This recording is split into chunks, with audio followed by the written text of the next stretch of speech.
جی guys, ایک بات ہم شیئر کرنا چاہ رہے ہیں، یہ کرنا چاہ رہا ہوں میں کہ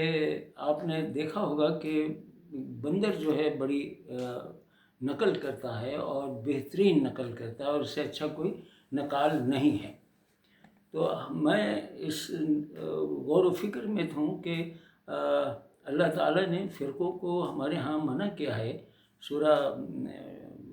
انعام کی 159 میں۔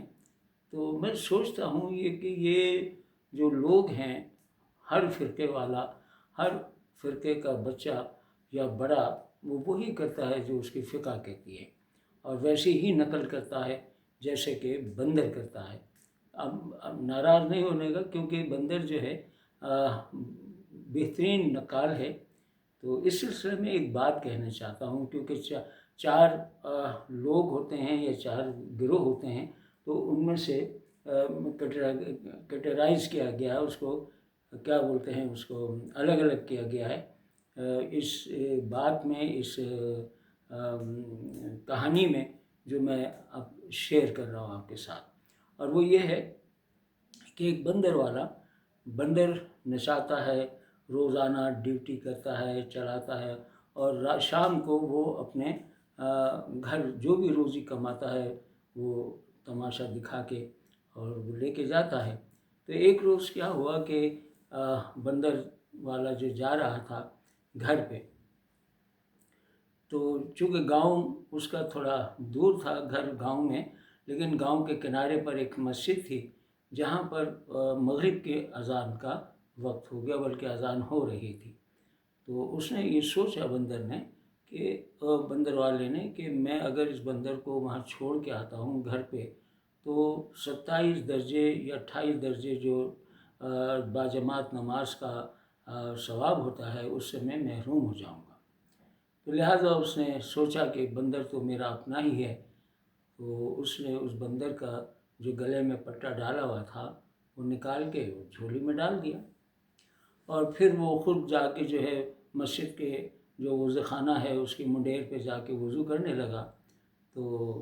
بس اتنے میں وہ بندر جو تھا وہ بھی گھوم پھر کے اس نے دیکھا کہ میرے جیسا کوئی نہیں ہے، تو پھر وہ آ گیا اور وہی اپنے مالک کے برابر میں بیٹھ گیا دوسری منڈیر پہ، اور وہ وضو کرنے لگا۔ تو جیسے جیسے مالک ہاتھ دھو رہا تھا ویسے ہی وہ بھی ہاتھ دھو رہا تھا، جیسے وہ منہ دھو رہا تھا ویسے ہی اس نے منہ دھویا۔ اپنے مالک کو دیکھ دیکھ کے بندر نے وضو کر لیا۔ اب جب وضو کر لیا تو پھر وہ بندر والے نے سوچا کہ بھئی اس نے تو وضو کر لیا ہے، تو اب اس کو جو ہے میں بیچ لوگوں کے درمیان لے کے کھڑا ہوتا ہوں تو لوگ اعتراض کریں گے۔ لہٰذا اس نے نئی صف بنا لی، اور جلدی جلدی کا ٹائم تھا، لوگوں نے اتنا دھیان بھی نہیں دیا، اور وہ اس نے بندر کو دیوار کی سائڈ کیا اور خود اس کے برابر سے ایک نئی صف بنا لی۔ جب نئی صف بن گئی اور نماز شروع ہو گئی،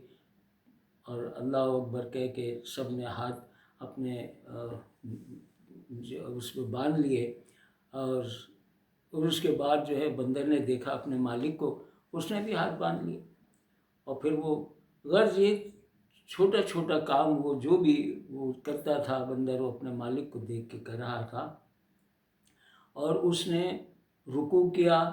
سجدہ کیا، بلکہ اپنے مالک کو دیکھ کے پوری نماز ادا کی، اور سلام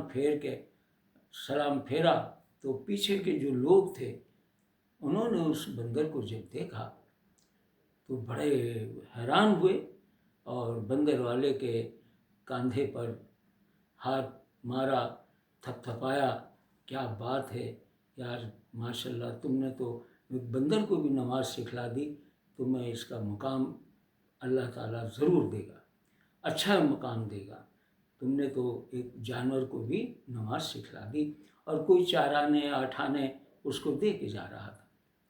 اور ساتھ میں اپریشیٹ بھی کر رہا تھا۔